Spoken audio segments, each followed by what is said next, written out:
You step out onto your lawn early in the morning.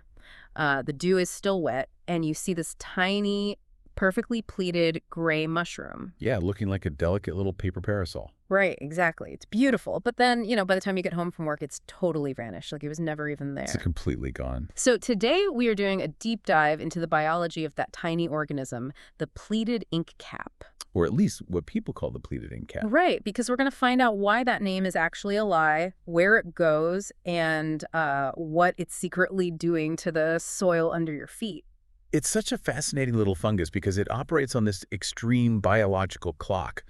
I mean, you're looking at a lifespan of less than 24 hours for the mushroom itself. Wow, 24 hours. Barely even that. In fruits overnight after rain, Yeah. gets to maybe 1 to 3.5 centimeters across, drops its spores by morning, and then just collapses under the sun. To me, it's like a biological pop-up shop. A pop-up shop. That's actually a great way to put it. Right, like it builds this whole structure overnight, does its business, and just closes down before the health inspector arrives.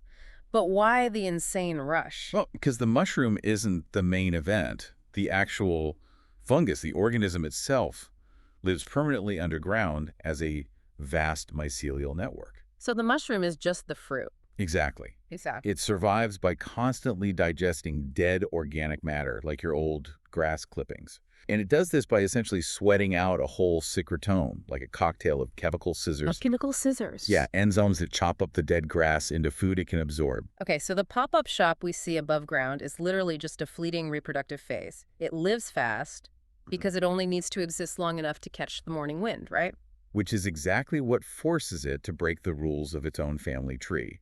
Because as you mentioned, it's commonly called the pleated ink cap. Right. And historically, scientists actually grouped it with true ink caps. Wait, true ink caps are the ones that literally melt, right? Like, they turn their own gills into a black, spore-rich goo to reproduce. I've seen those. Yeah, they look like they're dripping wet ink. But this pleated one, the one on your lawn, just dries up and vanishes. It doesn't melt at all. So why call it an ink cap if it doesn't make ink? Well, DNA testing eventually caught the mistake. They moved it to a totally different genus, Parasola.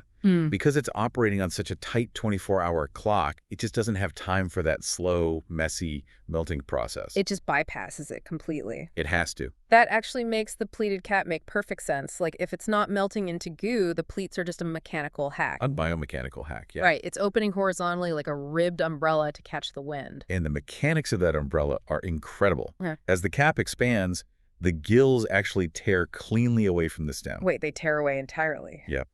They attach to a tiny, remote shelf of tissue called a pseudocolarium. Oh, wow. This keeps the gills perfectly intact, and at the exact angle needed to let the breeze carry away its large spores, all before the sun shrivels the flimsy structure. So it evolved a purely mechanical way to drop spores at warp speed.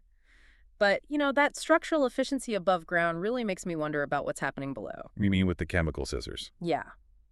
If it's so aggressively breaking down dead grass in the soil, what else is it pulling up? A lot, actually. Those microscopic root-like threads of the fungus, the hyphae, they are incredibly aggressive at absorbing nutrients in those upper soil layers. Right. But because they act like such a hyper-efficient sponge, there's collateral damage.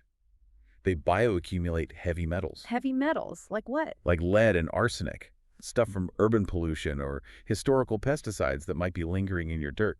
So the fungus isn't intentionally hunting for lead. It's just sucking up everything in its path so fast that the toxins kind of just come along for the ride. Like a tiny dipstick testing the health of your lawn. That's exactly it. Its tissue concentrates whatever pollutants are in the surrounding dirt. So finding this mushroom proves you have a rich, biologically active soil system, but it also acts as a bioindicator for contamination. Which is definitely another major reason why nobody should try eating a flimsy lawn mushroom. Definitely not. So why should you care about a tiny fungus you can barely see? Because it's an evolutionary marvel. I mean, you've got a non-melting ink cap, a 24-hour pop-up reproductive engine, and an environmental sponge all in one. And on top of all that, it's a tiny chemical warrior. Oh, really? Yeah, during its incredibly brief life, this mushroom synthesizes highly bioactive chemicals called plicatilisins. It uses these deterpenoids to assert dominance against microscopic rivals in the soil. It's constantly fighting for territory. Think about that.